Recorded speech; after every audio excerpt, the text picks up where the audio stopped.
Well, good afternoon, everyone. Good morning, and we'll try to get the 11 o'clock session started somewhat close to 11.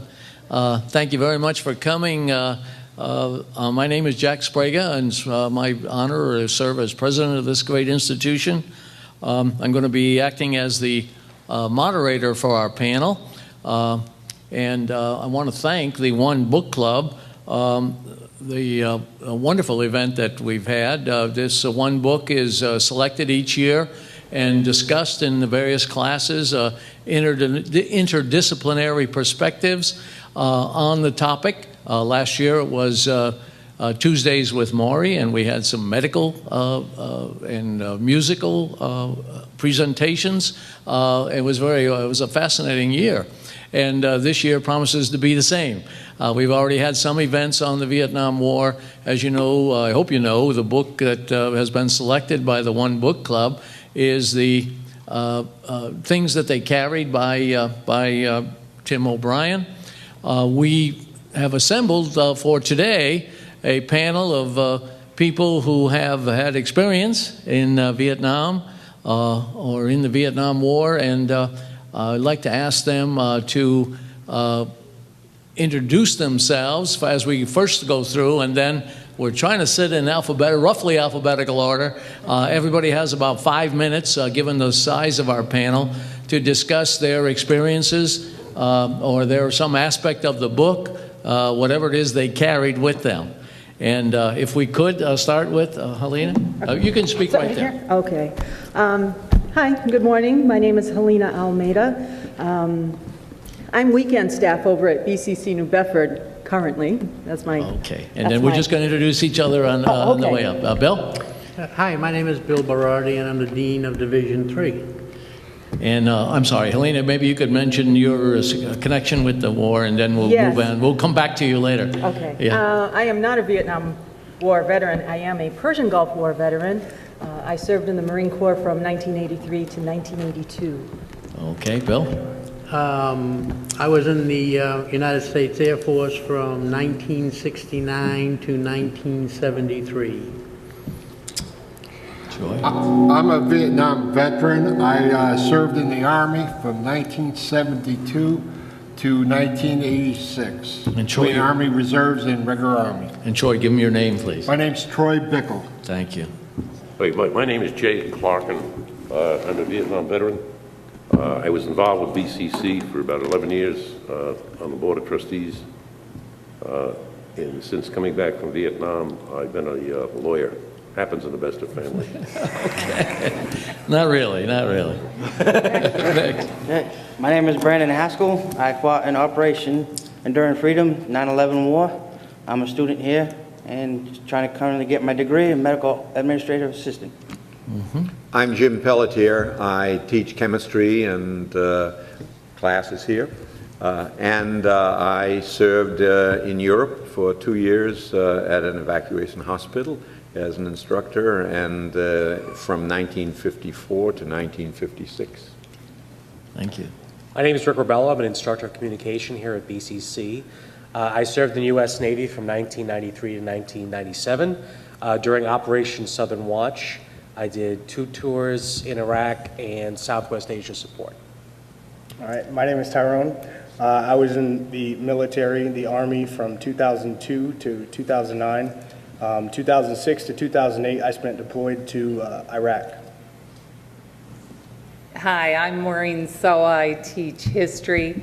I was in the U.S. Navy from 1967 to 1972. I was a naval intelligence officer. I was the first woman in intelligence since World War II.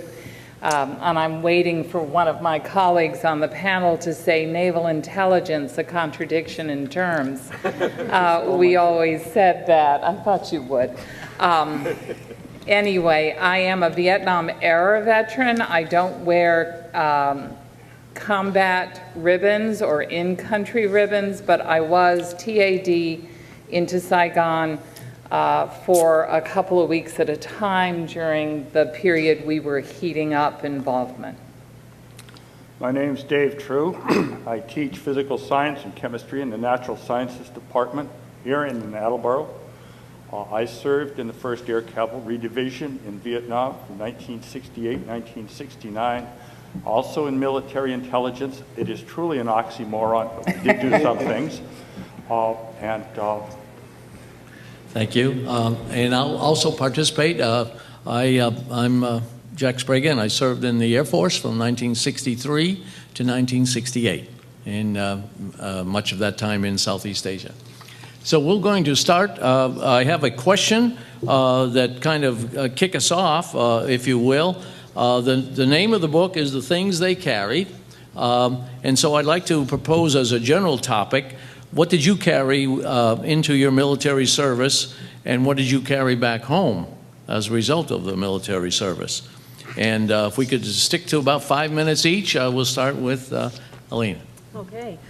I was born and raised in New Bedford to Cape Verdean immigrants, and in my childhood I was exposed to a lot of different cultures, a lot of different people, food, music, and after a while New Bedford started feeling a little small to me, and I said, well, you know what, I think I'll go into the military.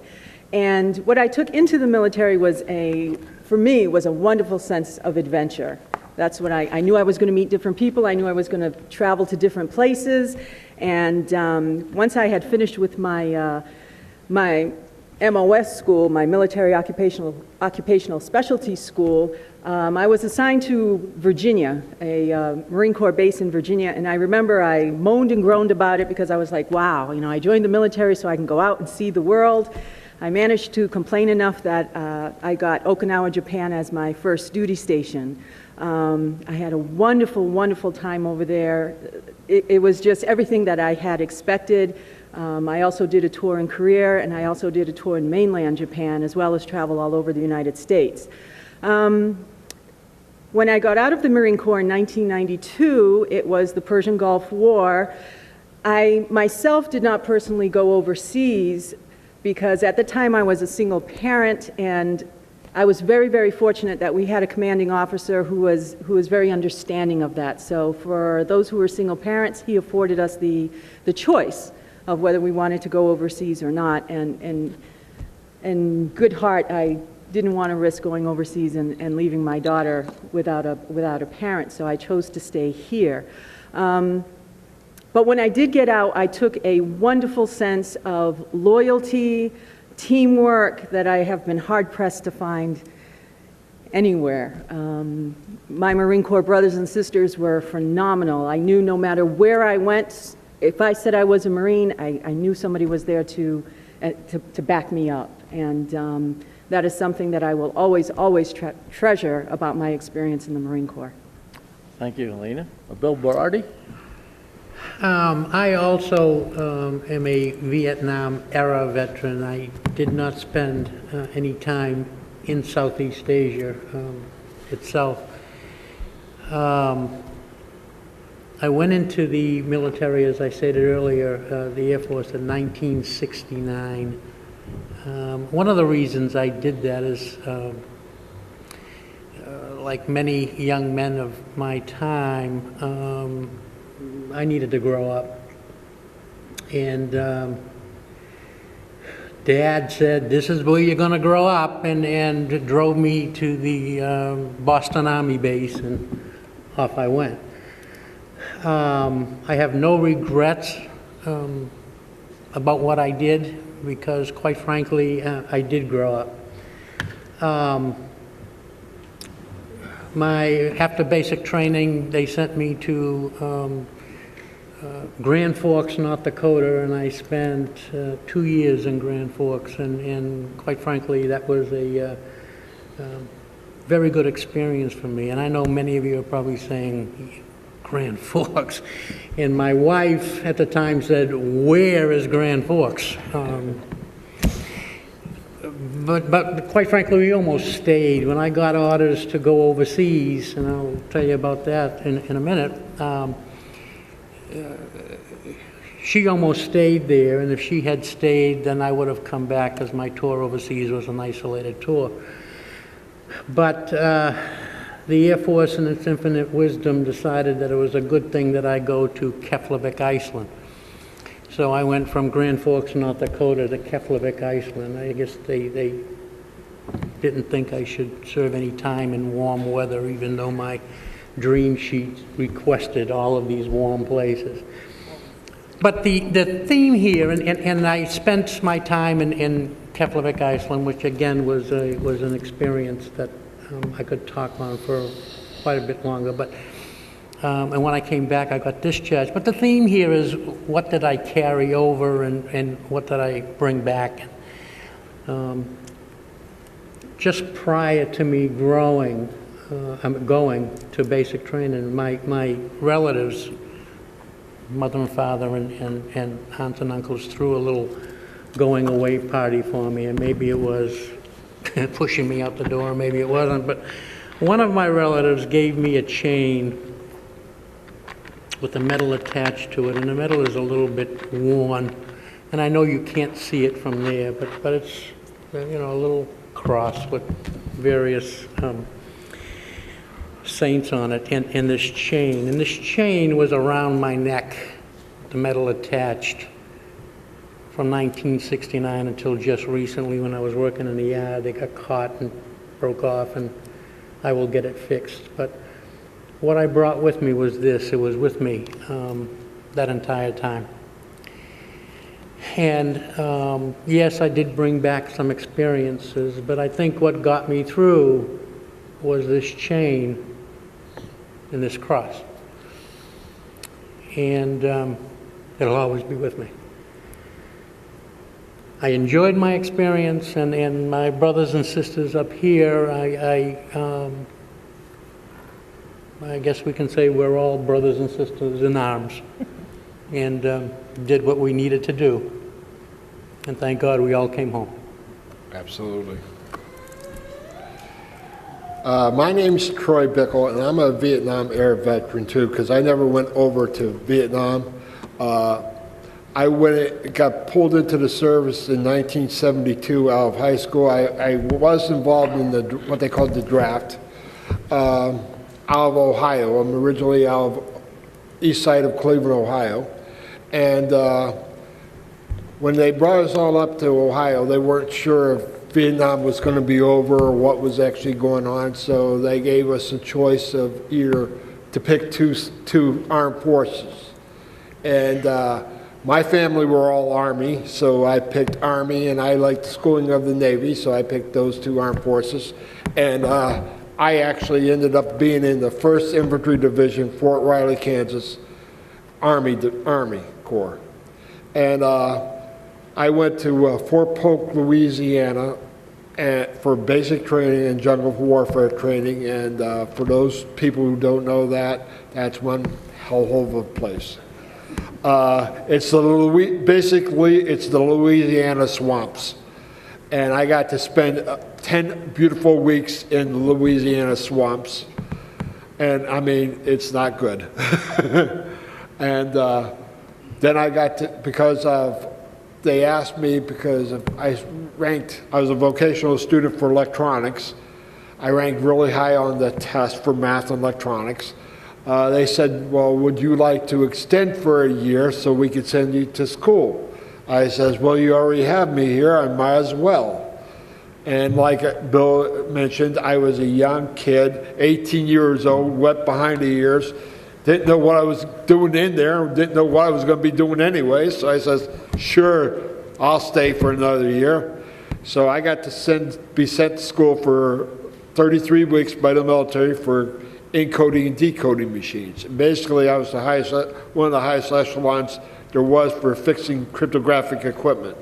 That is encoding, making your messages, even you kids that text, if you were sending it to your boyfriend, I'm the guy that made it into garble if somebody picked it up. And the best thing that happened to me is I got to go to school for Fort Monmouth, New Jersey, and then finish my school at Fort Gordon, Georgia. Now, during this time, my wife went in the military she is a Vietnam Air vet, And she went on in the military on what they called the buddy plan from the Fall River, actually. She's from Fall River. And I actually met my wife going to school down in Fort Gordon, Georgia. And I've been married to my best friend for 37 years now. Oh, wonderful. And we have a daughter of 32 and 2 granddaughters. So what I got out of the service was my best friend. And when I went into the service, as a young kid, wet behind the ears and not knowing what I was going to do, and I've learned a lot. And I'm telling you this as simple as this, if you don't learn something every day, you missed it.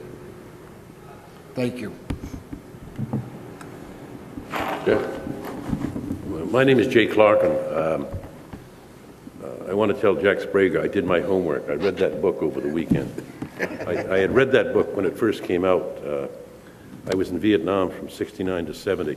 I think the question that I can't remember because I'm getting old, they asked is what you carried with you into, in my case, Vietnam, and what you carried home. The other thing I read last night before coming over here was the St. Crispin's Day speech from Henry IV. And that's that famous speech. They used a phrase from it in that PBS series, Band of Brothers. It starts out, and it's Henry IV walking around the campfires at night before the Battle of Agincourt in the 1500s. And it's full of bombast, and it talks about how people who are not there will rue the day that they were not part of this few, this hardy few, this band of brothers, because of the bonds that would be formed the next day in the battle. What they don't tell you when they read you that speech in high school is that the next day at the Battle of Agincourt, thousands of men were hacked to death with pikes and swords. And I guess what I carried with me out of college into the military was kind of a romantic view of patriotism and military service. That certainly was tempered by my experience in Vietnam, as it was for a lot of young men.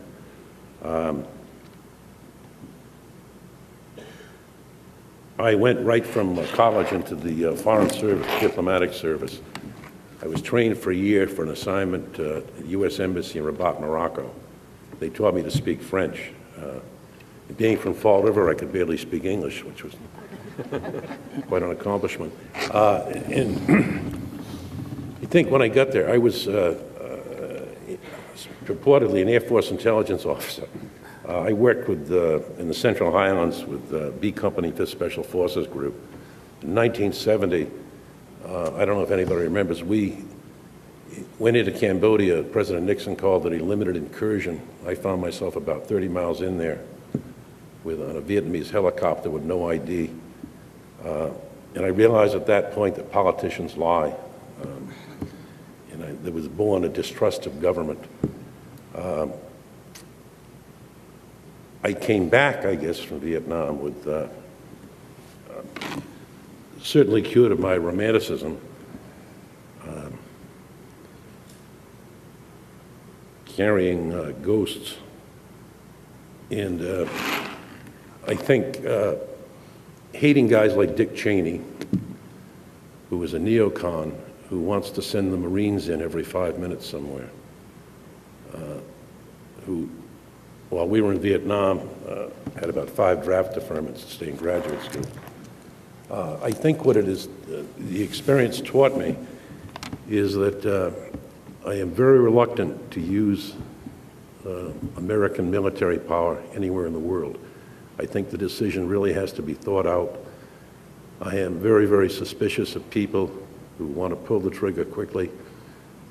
My experience has been that in most cases, people who want to do that, I've never seen a traumatic gunshot wound. I never thought I'd be talking about this stuff. And I guess Tim O'Brien makes the point, what's true and what's false when it comes to war stories. I don't know. I'm glad I made it. Some of the best friends that I'll ever have did not.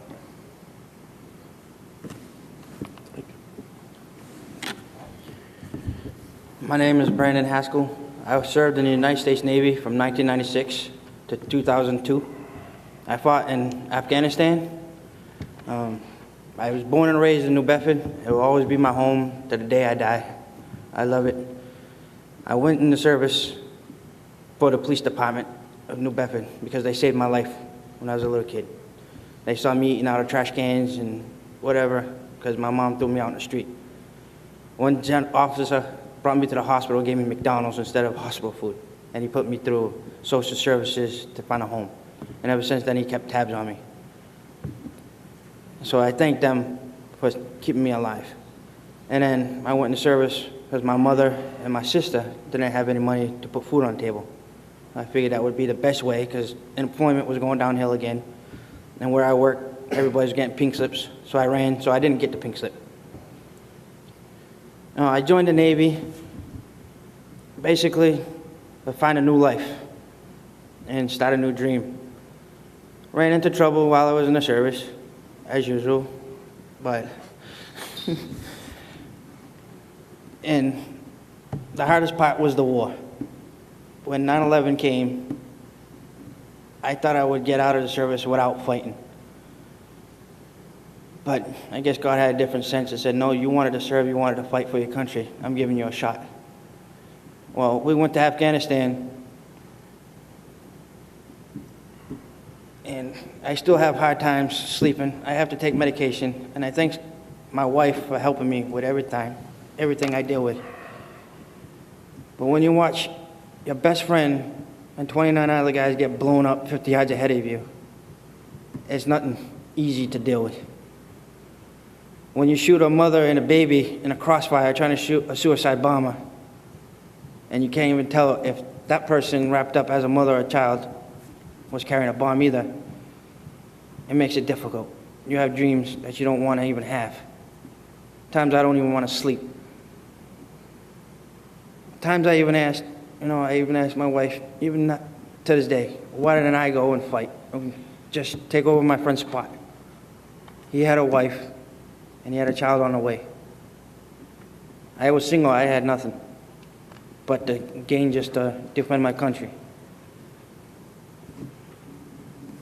When I saw him get blown up, I was like, why not me? It should have been me. He should have stayed behind, and I should have been the one dying.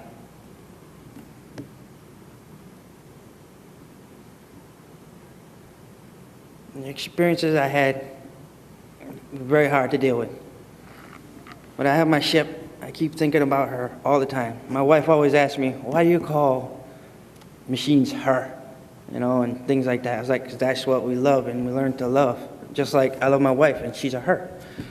So I get to fight for the amphibious assault ship. Got to even build it as a plank owner. So I get a piece of it before they razor blade it, and you get to shave with it every now and then. And I was just mentioning to him how I go on Facebook. I got friends from the ship that are on Facebook. We've already lost maybe 25 of the guys that built the ship. It was 700 of us. Just for heart failure, car accidents, drug overdoses, alcohol. When I came out to service, alcohol was my best friend. That and SpaghettiOs. But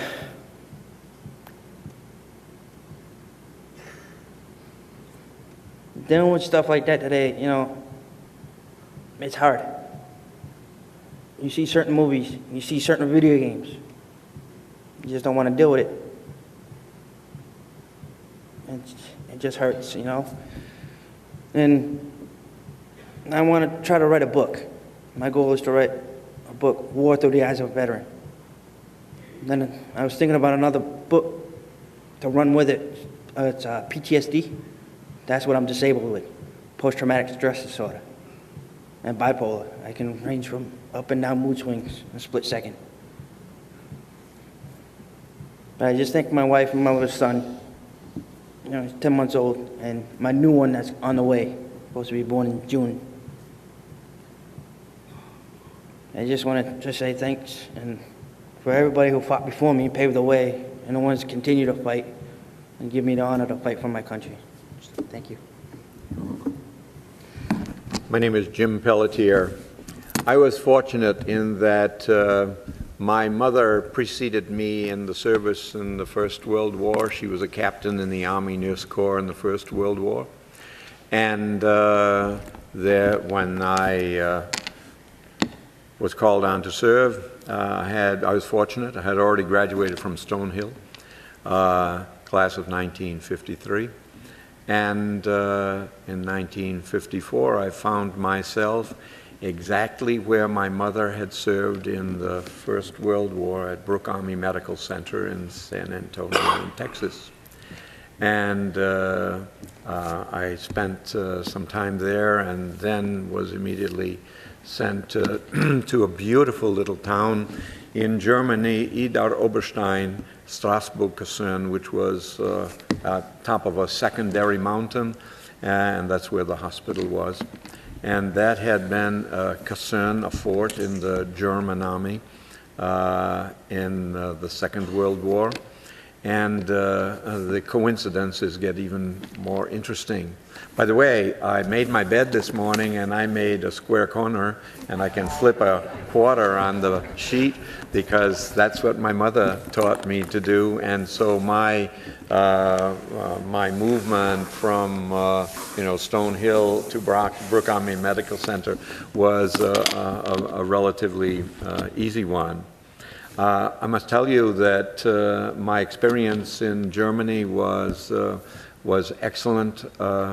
We were at any time expecting Soviet forces to move from the east to the west, and that's why we were there. I made some very, very good friends in Germany and value their friendship even today. They were very kind to me. They opened doors for me, social doors, if you like, in the town, Idar and Oberstein. As I proceed through and came back into civilian life, I started to teach, and I met this beautiful blonde in the next classroom, and who is now my wife for 48 years. To my great, her great trepidation, I suppose, and to my, it's something I value, my treasure.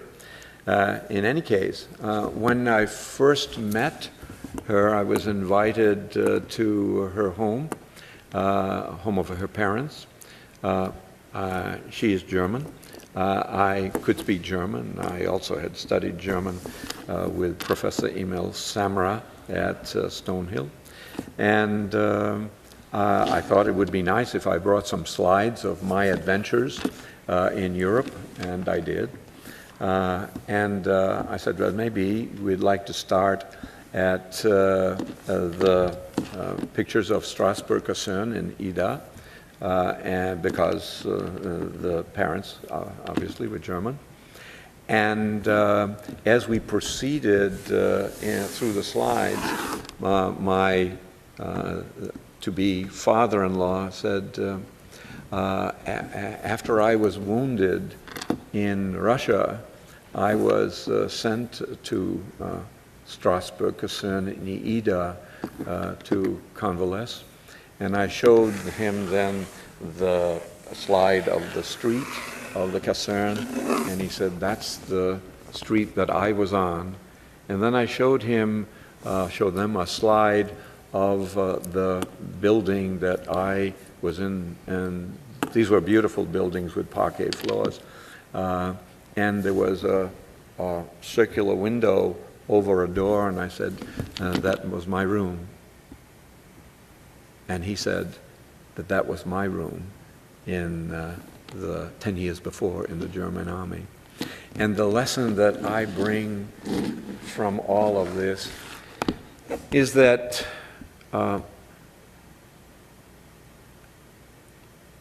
we all And as I'm saying this to you, I think of Steve Martin's Cosmic Conversations. And if you haven't read that, you should. It's not expensive. It's $15 paperback. And I mentioned this in class today. We are all made of the same stardust. And it is sad that we are on one of the small pieces, conglomerates of that stardust. And it is truly unfortunate that we cannot recognize our commonalities of being constituted, all of us, of stardust. And yet we emphasize our differences. And if anyone at this table has made any contribution, hopefully it's toward that end, that we are all one, that we are made of the same stardust, as Steve so well says. And I'm continuing to get from my experience in the past things that make every day, and as one student said as I was walking over, I just happened to pass him, and he said, "What a beautiful day." And I said, yes, on a clear day, you can see forever, and we all can do that. Thank you. My name is Rick Ribello. Like most people who I grew up in Fall River here on the South Coast, and when I graduated Durfee High School, I had two things I knew for sure. One thing I knew for sure is I had this wonderful sense of adventure, and the other thing I knew for sure is I had no money. So I decided to parlay my sense of adventure and my poverty and join the Navy. I walked into the Naval Recruiter's office, and I told them I wanted to join. I went up to Boston and took the ASVAB. They asked me how long I wanted to be on delayed entry. I said, "Can I leave Monday?" This was Thursday. So I left on Monday for Great Lakes, Wisconsin to go to boot camp, a place often referred to in the Navy as Great Mistakes. Got through boot camp, got sent to Meridian, Mississippi, where I graduated first. Once again, my sense of adventure got the best of me. I was offered 28 sets of orders. I picked a set of orders to take an aircraft carrier that was about to go to the Persian Gulf. The lieutenant in charge looked at me and he said, "Shipmate, why don't you take another look at these orders, because I think, I'm not supposed to tell you this, but I think you could do a little better." I said, "Well, no, I want to serve and I want to be in the military and I want to be in the front." And he said, "Yeah, I understand all that, but maybe you should take another look." Once again, my sense of adventure got the best of me. I took the aircraft carrier. I went off to San Diego, and within 6 months, I was in the Persian Gulf. One thing that's interesting about a sense of adventure is it tends to catch up with you. And I think a lot of people, young people, sometimes when you join the military, you have expectations. I grew up during the Reagan era, the era of Rambo, the era of Top Gun. And I'll never forget that day when we first went through the Straits of Hormuz. And we were below decks for 3 hours. I had a gas mask on and this beautiful charcoal-lined outfit that I'm sure some of these other gentlemen up here got to wear at some point. So when it came time to work upstairs and get back to work, once we were in the Gulf, I took my usual route to the flight deck. I opened the door, and the sky and everything was red, bright red. I got out to the flight deck, and I realized that at that point in the Gulf, we were surrounded by fuel fires. And the fires were so immense that the sky was literally colored red. And I think that's the time when my adventure finally caught up with me, and the sobriety of what was actually happening, where I actually was, and the fact that now this is a different world. This is a world disconnected from the world I grew up with. The expectations are different. What we have to do to help each other is different. So our job was to support the upper Northern Arabian Gulf, to make sure that all of the soldiers on the ground had all their equipment, their supplies, to make sure that people could go back and forth, and we were a floating hospital. So one of my jobs was to make sure that patients that came off other ships or off land would come in and get their service. But I'll never forget that moment. And I think a lot of people in the military, especially people who've been forward deployed, as much as you can tell yourself that you feel that you're prepared for what you're about to see, you never really understand it till you're there. It's something that you have to be confronted with. It's something that you actually have to experience. And then the question yourself, why did I do this? Am I going to survive? How do I get through the day? What is this day going to be like? You think about your family and your friends and people at home. This was in the mid-'90s, so I'm thinking, all my friends are back, listening to grunge music, growing goatees, drinking coffee in coffee shops and dating young girls, and here I am, So it really, really, really has a great impact on you. But I think that once, I was able to get through it and everything else, that I found that that sense of adventure grew also into a sense of becoming empathic for other people. And I think that's something all soldiers and military personnel get, is that having that experience, that bonding experience, and needing other people to survive, and other people needing you to survive, makes you feel for people. You just have to. You have no choice. It takes you out of being concerned solely for yourself and makes you look at the people around you and understand the value that they have. Because now you realize that's somebody's brother, that's somebody's father, that's somebody's child. These are the things that live with you forever, that always go on in your mind when you see people and meet people. You don't see them as just a person standing in front of you. You see them as the whole of their life, the people that are part of their life. And that's what really brought back, for me, coming back, and understanding the importance of those around you and the effect that they have, and the ability that you can have to affect their life and maybe make their life a little bit better, or give them an opportunity that you didn't get. So that's my story. Thank you. My name is Tyrone Smith, and I joined the military right after high school in 2002. I joined the Army. The reason why I joined, there were several reasons. I played football, and for quite some time my head was big, and I had a lot of universities send their, their letters to me and say, hey, we'd like you to come play football for this university. But when it came down to it, I realized that I needed the grades, and I hadn't paid attention in school. I didn't pay attention to the SAT, so I was left with the option of going to the military. Not only that, but I didn't have the money to pay for college, and 9/11 had just happened. So there's that sense of adventure that I thought I would get in the military by joining. So I joined in 2002, and my first duty station was Fort Monroe, Virginia. I was a military policeman. I did law enforcement. I decided to become a military policeman because everybody in my family had either been law enforcement or Army at some time or the other. So I said, hey, I'm kill two birds with one stone and be a MP. So I thought I would be doing law enforcement, and it was everything but. Soon after I went to Fort Monroe, I met my wife and my son, and right after that I got sent to Germany for 2 years, Schweinfurt, Germany. While I was in Schweinfurt, Germany, I trained with the Big Red One, and I was sent to Kuwait for about a month prior to going to Baghdad for the next 15 months. I was stop-lossed, so basically stop-lossed, my service was up and they said, hey, you're not leaving yet because you still got some time to serve for us, and we need you to carry a weapon. So I went into Baghdad in a place called Kadamia, a beautiful place on the edge of the Tigris River, and I met so many people at first that I was scared of. I was scared of the environment. A lot of people don't like to say they were scared, but I was scared. This was a new situation for me. I was doing combat patrols. I was doing medevac operations.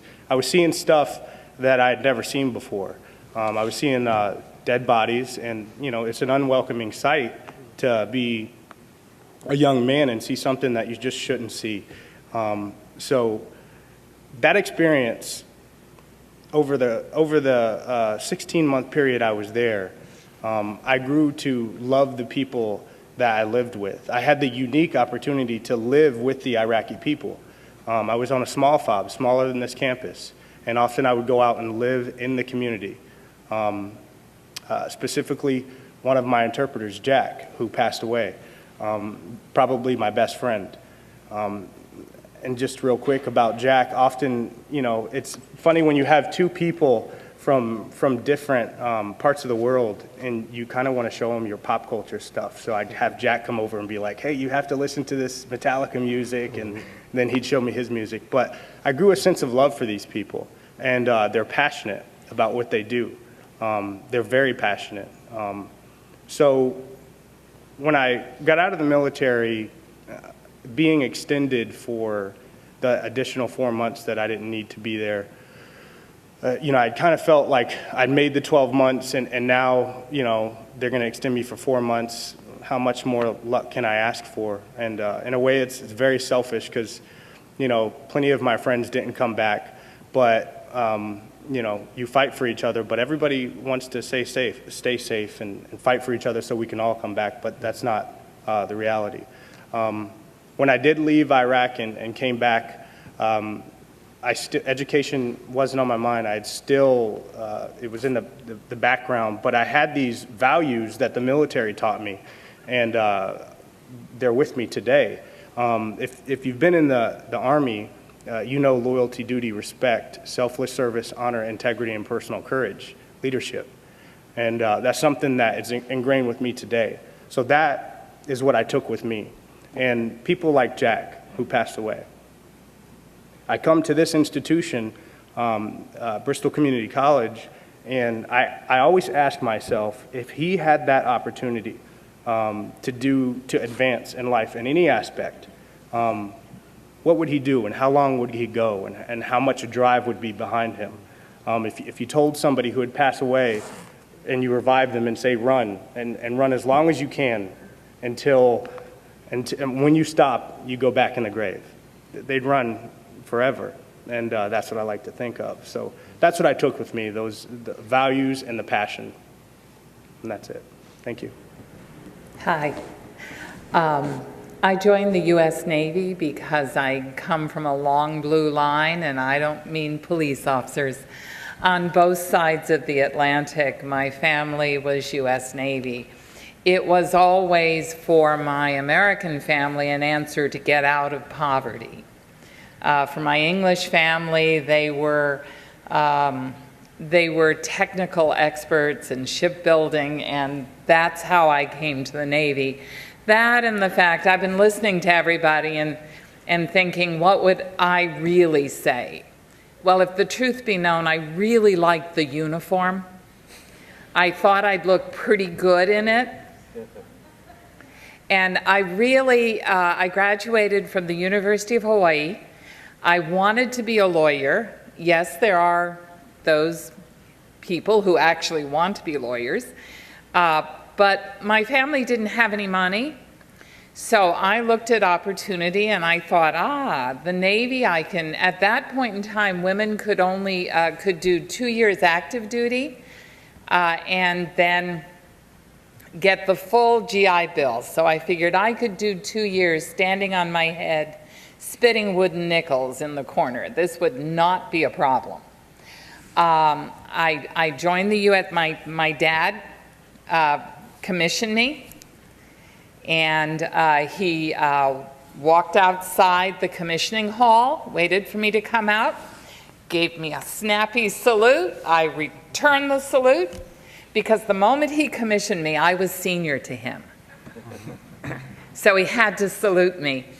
So I returned the salute, gave him my silver dollar, and then he said to me, and now, young lady, you'll have to put in a chit to speak to me, because I don't talk to ensigns.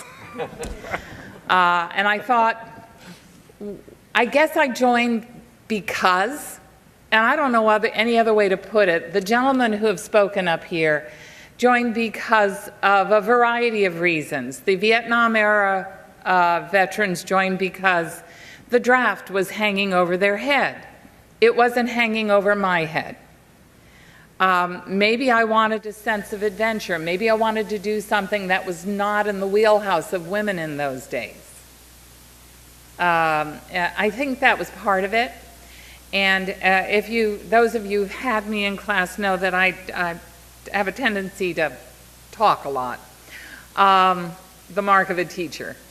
I probably should have kept my mouth shut a couple of times, but I came to the attention of the admiral in charge of naval intelligence, and at that point in time, he was trying to look enlightened, and he wanted a woman on his staff.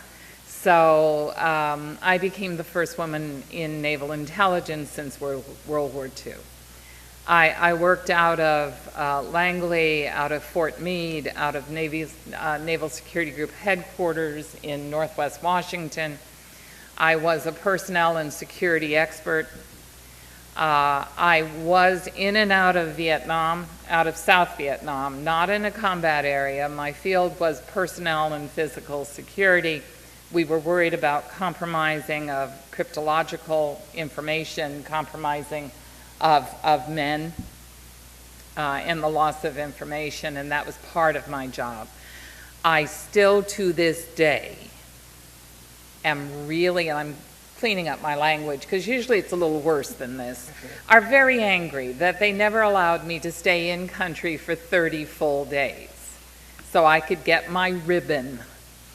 I wanted my decoration on my uniform, I really did. But I would be in for 2 weeks and back to the Subic, to Subic in the Philippines to debrief and do other stuff. I loved it. I loved it. I probably would have stayed in forever. So what did I carry into the service? I don't know, the weight of my family on my back, a desire for the GI Bill, an interest in something that women were sort of denied doing, something in an all-male field. When I showed up to my first duty station, the Naval Security Group headquarters, the officer of the day said, "We don't have women here." And I said, "Well, you do now, and please endorse my orders or I'm over the hill," because typical of a Navy brat, I waited till the last minute to show up, so I didn't lose any of my time off. You know how to play the system, right, guys? Absolutely. Anyway, long story short, it was an adventure. I led men, and I led men in very important things. And some of the men I led taught me more than I can express. I learned more leadership in the 5 years, really 4 and a bit, that I was on active duty than I could have ever learned anywhere else. I learned to respect them also, and the sacrifices that come with it. And I thought to myself, how would I say what I carried out? I met my husband of 40 some odd years on the 29th of December. We were married 19 days later. I think it's going to work if he behaves himself. He was heading for Nam himself, and I said to him, "Why did you want to get married so quickly?" And he said, "Well, I knew that if I didn't tie you down, you wouldn't behave yourself." And anyway, I got pregnant pretty quickly, so what I carried out of the service was a baby. In those days, women were not allowed to remain on active duty when you became pregnant. As soon as the rabbit died, they showed you the door. They didn't care if they had spent $50,000 clearing you. It didn't matter. I think now it wouldn't have been the case, but in my case, I carried a sense of adventure in, and I guess I carried a sense of adventure out with the baby in my arm. Thank you all for listening. There's a lot more sea stories here, but I'm being restrained, Jack, for 5 minutes. Yeah, good morning. I went into the United States Army basically to avoid the draft. If you got drafted, it was a one-way ticket to the infantry or the engineers, combat engineers, the firefighting guys. So I opted to go into military intelligence. And as I said earlier, that's kind of an oxymoron. We actually did have a job to do. We did it well. When I graduated from Fort Holabird, which is now a shopping center in Dundalk, Maryland, I went to Defense Language Institute down in Fort Bliss, Texas. And my favorite line is, I spent a lifetime in Texas 1 year. I was a Yankee boy from the north. I got born in Oklahoma, but I grew up in Massachusetts, close to the water. Go out there, the closest water is 1,200 miles away. You're at 4,000 feet, it's a desert. But we preparing for Nam, you know, it was hot, sandy. Got done, went over to Vietnam, joined the 1st Cavalry Division, went in the last day of the 1968 Tet Offensive. The only person in my military intelligence detachment that got killed was killed the night before I got there. So I got to kind of take care of his belongings to send home. That was my first job. Second job was to go out and pay for a water buffalo with the Division G5 and his driver. It was his driver, a lieutenant colonel, and myself in a Jeep in God knows where. Not exactly the most brilliant thing I've done. We survived. I spent the tour, that was where I got introduced to teaching people. I spent most of my tour teaching Vietnamese to speak English. I spent a year learning to speak Vietnamese. I used to teach them 300 words in 8 weeks, and it worked out pretty well. Things I took with me. When we got out of basic training, we were all 10 foot tall, and we were bulletproof, folks. There wasn't nothing going to bother us. We were all John Wayne till we got there.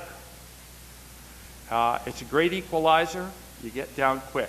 To this day, I go in a restaurant, I sit with my back to the wall. I do not sit so that people can come up behind me if I can help it.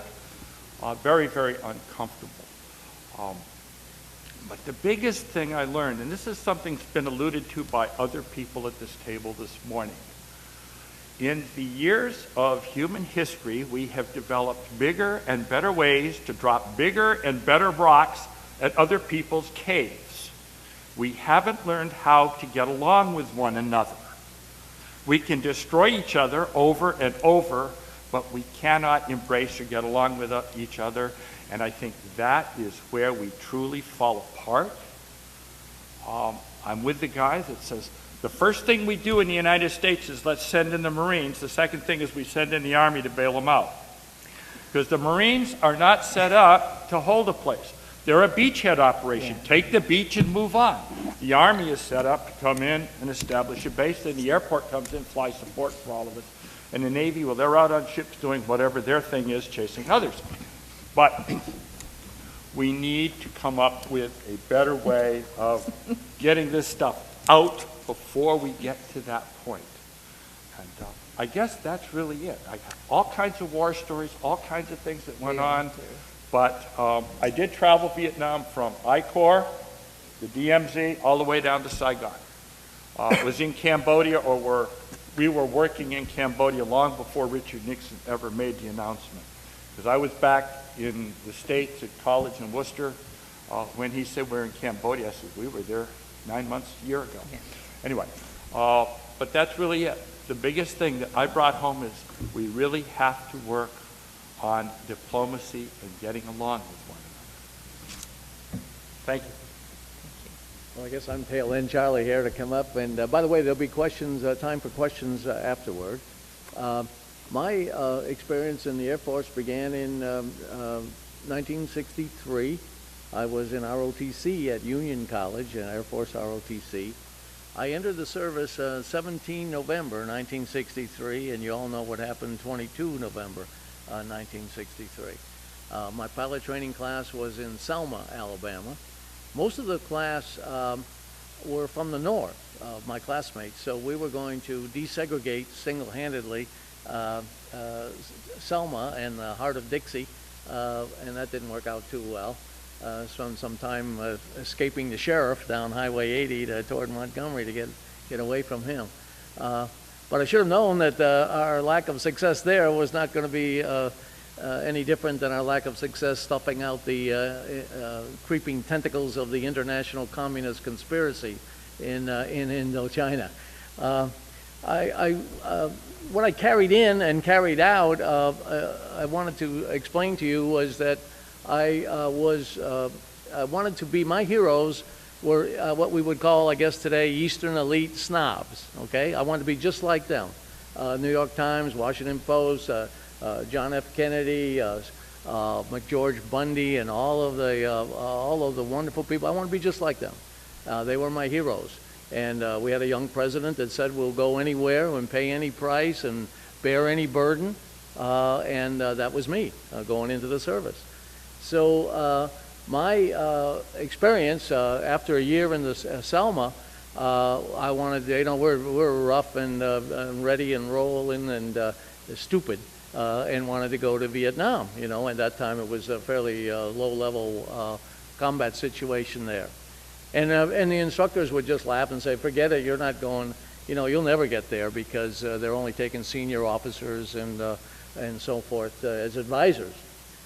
Well, that was in December of '64. 6 months later, I was there in June of '65.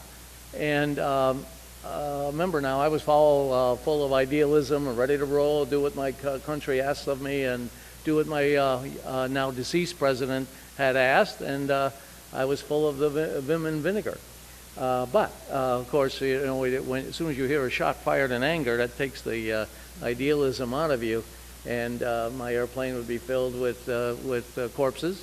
It would be filled with refugees moving from one part of the country to the other. I traveled all over South Vietnam, literally from the DMZ down to the end of the Delta, delivering supplies and evacuating people, and over 3 years because of the fortunes that I had.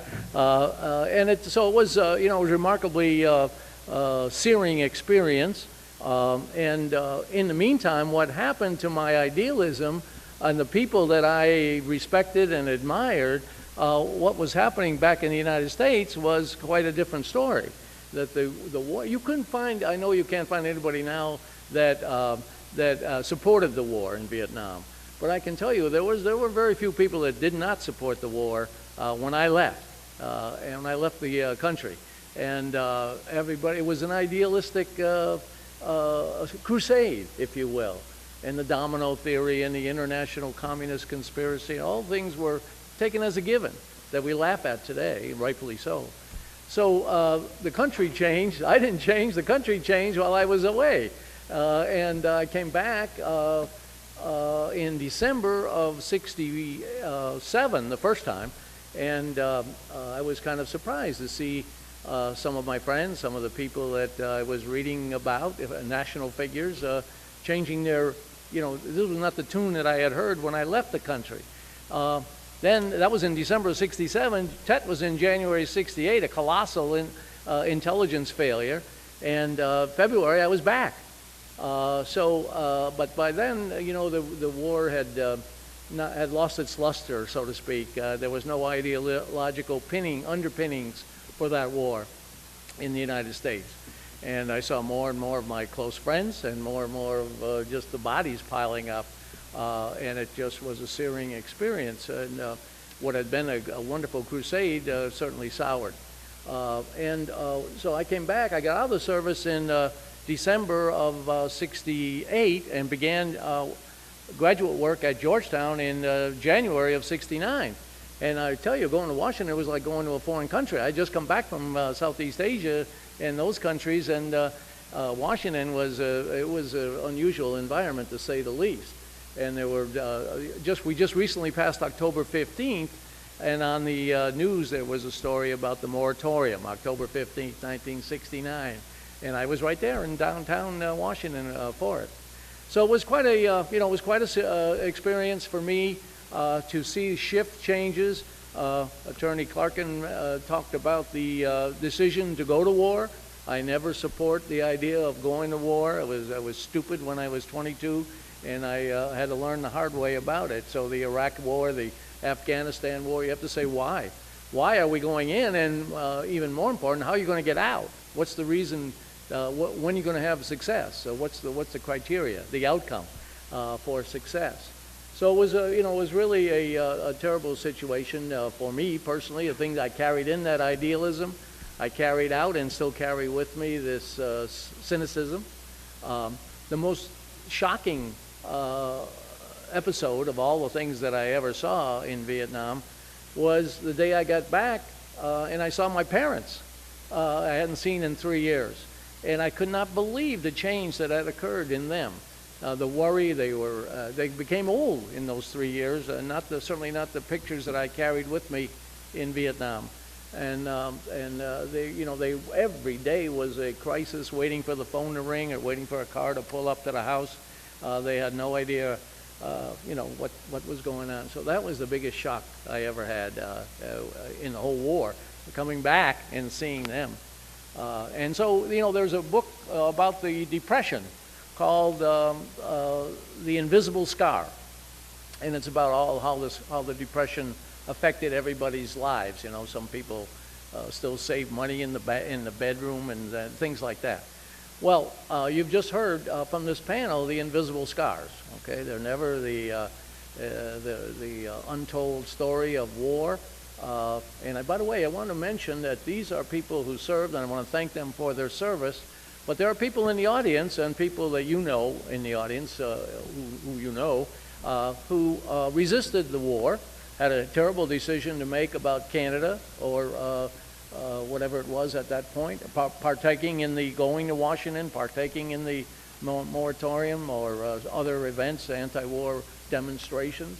And that took bravery, and I respect that. I know you know a lot of people that did that, and it was not easily done.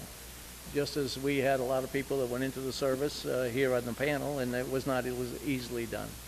So I thank them for their service. I want to open the microphones for you for any questions that you might have.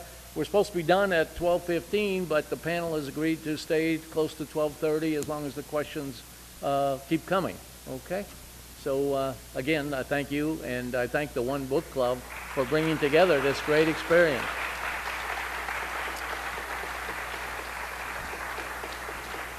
Any questions?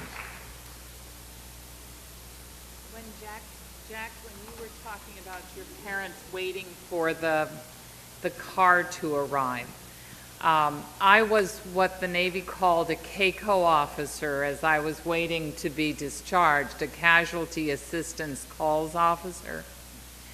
I had to make the notification to families of their loved ones being deceased.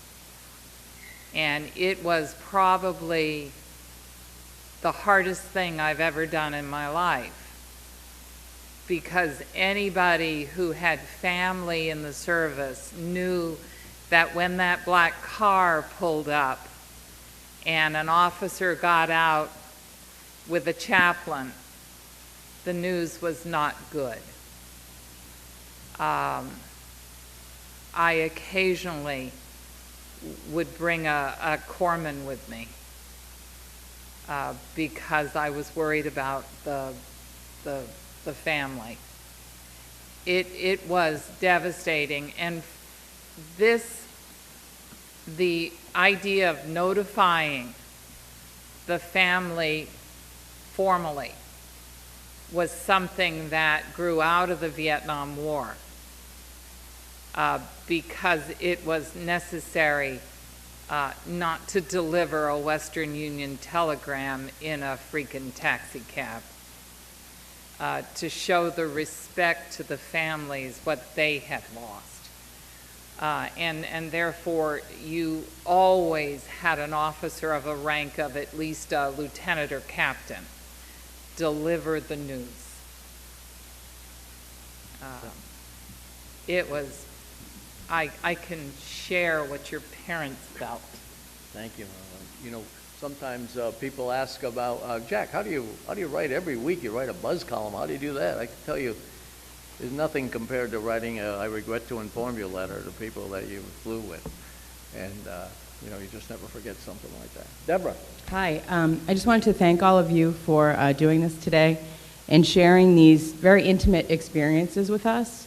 And I noticed that many of you talked about being parents.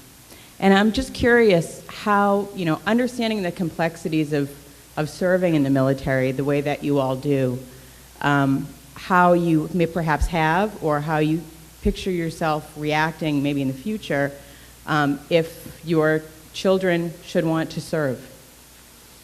I can attest to that because my daughter just graduated from Marine Corps boot camp in June. So right now she is in Pensacola, Florida. She will be a ordnance specialist with aviation. And I personally, myself personally, I feel everybody should serve for a myriad of reasons.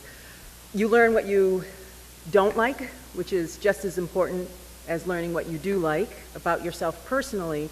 And as President Sprague was saying here, politically, I think decisions would be made differently if we all carried that experience.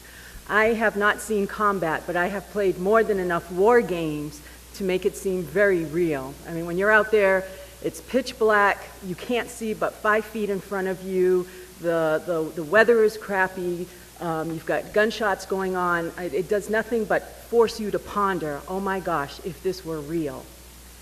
So I mean, I'm up here with military brothers and sisters who've had that actual experience, and I have the utmost respect for them. And I think that if in this country everybody were to serve, it would be really interesting to see how things would turn out. So in answering your question, having my daughter going into the military, am I too keen that it's a war going on? No, absolutely not. But I couldn't be more proud of her. I would like to say something. I was in Fort Polk, Louisiana, and there was a military accident. I felt really bad because this 17-year-old kid, after we had been underneath barbed wire with 50 caliber machine guns firing over our heads, about a foot over the barbed wire. We had been underneath it about 12 different times, and every third round was a tracer round, so even in daylight you could see that it was live rounds. The kid freaked out, 17 years old. His father assigned so he could go into the military, had freaked out and stood up. It was a matter of seconds before he was actually dead. It was a military accident, but it does not. I am a grandfather and a father. As far as my daughter or my granddaughters going into the military, or my brother or sisters, I would not say that I wouldn't let them go. But I always told my daughter, and I've told my granddaughters, I do not want them to see what my eyes have seen. Thank you. I have an 8-year-old son. His name is Isaiah, and he would have my full support going into the military. And one of the reasons why is because I think that if that's something that he wants to do, that he needs my full support. Other than that, in speaking to what he's going to see things in life regardless of, he's going to experience different adverse conditions. There's violence everywhere, the world we live in. So would he see more in the military? Maybe, I don't know, but I would definitely support his decision to go in because, if he's passionate about it, I'll be right there, right beside him. I have grown children, and we discussed it because it's rare that you have, my husband's a 23-year veteran. He retired from the Navy after 23 years. And the kids talked about it. And I said, well, if that's what you want to do, then I'm okay with it. But understand the following things. I think you learn so much discipline. I know there's a war going. I'm going to be all over the place with this, but I often joke that war should be fought by men over 50 in their underwear, because it would not last very long. And so I must concur with my veteran sister up here that I think that if we're going to dispatch the best and the brightest of the younger of this generation to war, it should be done with the entire society bearing the burden. This is an all-volunteer military, and therefore we don't share the burden as a society. And I think it's too easy then, because the burden's not spread. If the burden is shared, if there was a universal draft, and I do mean a universal draft, I don't mean just men. I sincerely object to Title 10 of the U.S. Code, which prevents women, they get around it by playing games with semantics, but that needs to be changed. If we are going to send troops to these places, we need to consider sharing the burden. We share the burden now in other ways, and I'll start going off on my soapbox, and I promise not to, by using National Guardsmen now. And that, again, appalls me, because the National Guard was not designed for that. Jay, but, you want to answer that? Dave? Yeah, I just, one, I'm not sure I should be up here. I had no idea when I started talking how emotional I would be about this. Yeah. I don't wear American flag lapel pins. I have never marched in a parade. I won't do it. I don't go to the VFW and tell war stories. I read that book, and I'll say this, is that you talk about what you carry back. I feel closer to this young man at my left than I do to any lawyer, and I practiced law for 34 years. As for my kids, I left a pregnant wife in California when I went to Vietnam and had a beautiful, healthy daughter born while I was there. 8 years later, after law school and the GI Bill, I had a son who's now 33. He was born with spina bifida. We're just beginning to learn about Agent Orange. I talked to him when he got out of college, maybe, 9 years ago, about joining the military. And he looked at me, and he finally said, "Why would I do that?" And I said, "Well, you're Irish. We have a military tradition, the flight of the wild geese. I mean, we fought the English for 600 years, and we finally won. It's part of your genetic makeup." And he said, "Dad, I grew up with you and your Vietnam veteran friends, and they were all crazy." And I said, "What do you mean?" And he went through 5 different people, and they really were. I have a 19-year-old who's a student here. He really has a martial history. I mean, he's half Irish, and he's half Yugoslav. His grandfather was a general in the Yugoslav army, a communist, a partisan, war hero. And, I mean, the Yugoslavs make the Irish look like pacifists. And I talked to him about the military, about applying to the military academy, and he shook his head and said, "Crazy." He said, "Why?" And he said, "Well, what are we doing in Iraq? Why did we invade Iraq? And why are we still in Afghanistan?" And I didn't have the answer for him. Maybe I'll have grandchildren who have military experience. I hope I don't. Thank you. David, Jack, I had one comment. And this kind of goes to the whole universal conscription, a whole bunch of things. You take an average citizen, and I don't consider myself anything but average, you run them through training and you make them a relatively good killer. No. Okay? That's what we're trained to do. We're trained to kill. Then, in 3 years, we're going to send you back into society and you forget it all. And you wonder why people have a hard time adjusting to the world that exists here. Sometimes those things get in. When you're in boot camp, they don't want someone to question, why did you say hit the deck? Because if you don't hit the deck, you're going to be dead. That's what they want. That's what they build. And we're not doing enough to unbuild it before we release or discharge people back into society. It's a brutal existence over there, and you really get brutalized whether you know it or not, and it takes a long time to get over it, and that's just something that happens. Question time. Hi, my name is Manny. I'm a question for Maureen, I believe. You said you went around notifying people of deceased or injured. Was there any mental preparation for that? Because I was overseas and I did lose quite a few friends. I just couldn't imagine delivering the news to these people. Was I trained? Yeah. No, I was put on a watch bill. And when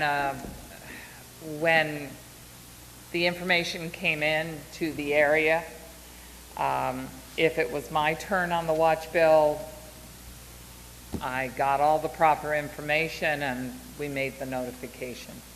So I had no training. I can remember to this day a woman who had 5 children and one on the way, and her husband died, and I had to make the notification. And I can see her face in my mind's eye now. No, there was no preparation. But there's no preparation for combat. There's no preparation for military accidents when you have to notify them. Part of what boot camp does, part of what training does, is it makes you see each other, not to overstate the St. Crispin's Day speech. It makes you see each other as a band of brothers, that you have each other's back. And one of the issues with women being in the military was, would we be trusted? Well, you know what? It doesn't really matter. If you're all in the same bucket and you've got each other's back. Now, some people don't belong in something like this, and if we get better at weeding people out who don't belong there, we'd be a better country for it, a better service. I still think that experience in the military provides leadership. I don't think, war is, you kill people, but it's not all about that. And I think what we do is we grow up in the service, maybe, I don't know. And you can see how inarticulate I am about this, and it bothers me because it's buried so deep that I can't get it out. It made a difference to me. I don't wear a flag lapel pin because I wear it inside myself. I stand for the national anthem. I place my hand over my heart for the national anthem. I get really irritated when people don't respect the flag. Not because it's a piece of material, but because of the people who have died defending it or thinking they defended. Vietnam, long story short, my husband, and everybody's going to say, not going to happen. My husband he was at the War College, and he used to hate to take me to a party because I would end up backing somebody in the corner because they would say we could have won in Vietnam. And I would grab him by the tie and say, how could we have won in Vietnam, bub? Explain it. I just think that we need to share the burden.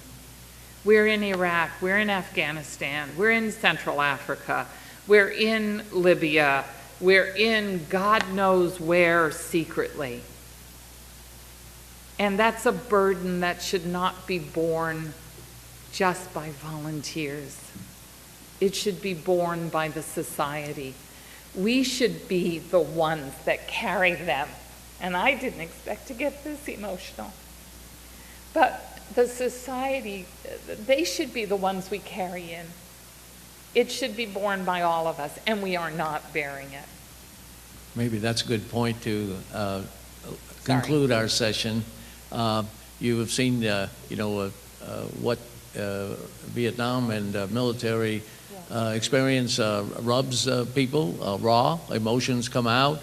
those of you who participated in Bob Kerr's panel last month realize how emotional people can get about it. And as Attorney Clarkin said, you know, it just comes up out of, you don't intend it to come up, and then suddenly something will spark it, and all these feelings well up. And you know, it's not just for veterans, people that have been out in the streets during the war and protesting and moved to Canada, and it goes to Deb's question about what will we tell our children. These are all hard questions. They're hard to grapple with, and I thank you for coming. I want to thank our panel: Helena Almeida, Bill Berardi, Troy Bickle, Attorney James Clarkin, Brandon Haskell, Dr. James Pelletier, Rick Ribello, Professor Tyrone Smith, Professor Maureen Soa, and Professor Dave True. It's been a remarkable period. I hope you will agree, and I also would be remiss not to thank the One Book Group for its outstanding work in arranging not only this, but a series of events that I hope you'll participate in throughout the semester, although I'm urging the group to continue with this Vietnam topic into the spring as well, as we can accommodate people's schedules and get people to come here and talk about it. Okay? I thank you very much for coming. Thank you for the panel, and thank you for your service.